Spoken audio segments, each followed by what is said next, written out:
Nobody, absolutely nobody, including Donald Trump himself, expected the United States-backed Israel versus Iran war to last beyond 1 week. I'm gonna bomb the shit out of them.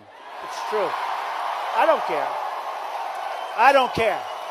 They've got to be stopped. Despite all the claims and allegations made by Israel and the United States of America against Iran regarding the nuclear program, it has been stated clearly by the United Nations Head of Atomic Energy Agency that there are no evidence, absolutely no evidence available suggesting that Iran is building a nuclear bomb. You see, in a circulating news, Rafael Mariano Grossi, the Director General of the International Atomic Energy Agency of the United Nations, stated in an assessment made on Tuesday, 3rd March 2026 on his X, formerly known as Twitter, that the fact that Israel and the United States of America have consistently claimed and then raised the allegations against Iran that they are building a nuclear program. He and every other people have conducted a research and there is no single evidence to buttress the claim that Iran is building a nuclear bomb. This is exactly what Rafael Mariano Grossi, the head of UN's Atomic Energy Agency, posted on his X on the 3rd of March 2026. Let's read it together. He said, "I have been very clear and consistent in my report on Iran's nuclear program.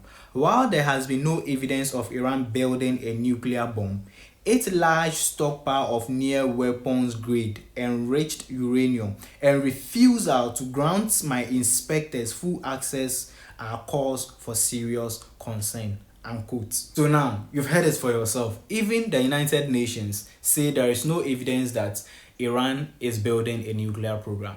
However, constantly, the majority of reasons that Israel and the United States of America give for their unprovoked and then illegal attacks on Iran is that they are dismantling a nuclear program that Iran is trying to bring up. The allegation by Prime Minister of Israel, Benjamin Netanyahu, that Iran is building a nuclear weapon didn't start today. Neither did it start yesterday.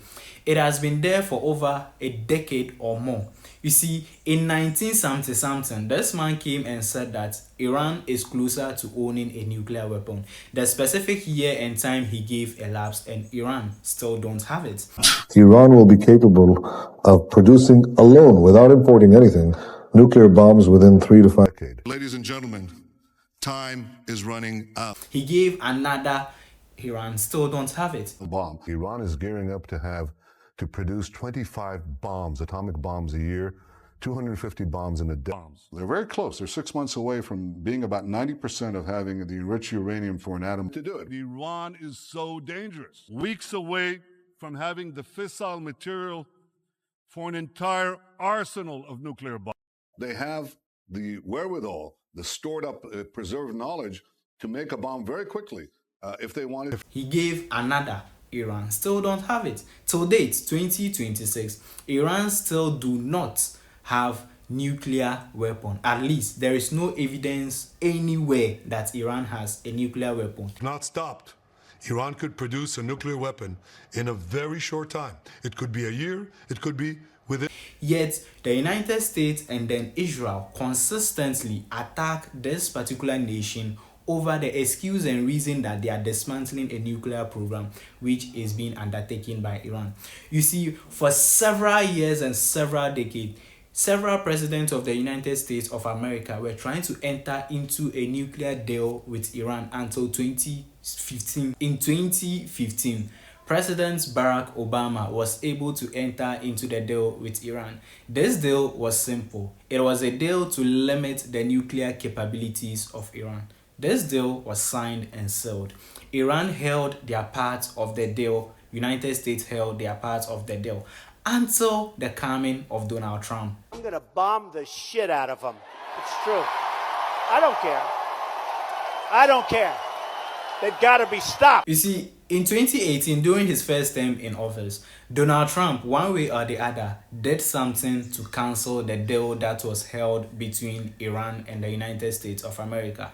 Then, fast forward to 2025, just when Iran and the United States of America were at the verge of signing a new deal, Donald Trump ordered his military to strike Iran. Yet again, Iran retaliated at that particular point in that particular year, 2015, but the conflict did not last as long as it is presently lasting. It was solved again. In the ongoing United States-backed Israel versus Iran conflict, several top leaders and officials of Iran have been assassinated, including their supreme leader, Ayatollah Ali Khamenei.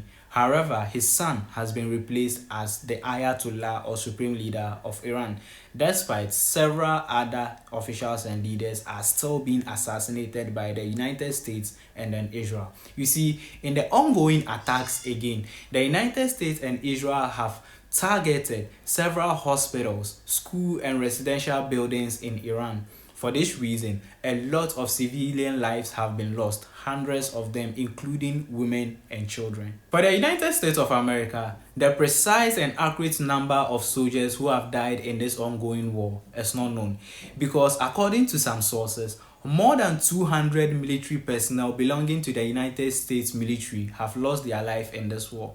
But if the United States is reporting it, it reports it as probably less than 10 people who have died. You see, Kuwait mistakenly shot down one of their jets. That led to the deaths of their military. Also, a refueling accident occurred, leading to the deaths of their military. And also, Iran has purposely targeted and then killed most of the military personnel of the United States of America. When we talk about Israel, Iran has specifically targeted most of the sites in Israel, leading to casualties and deaths.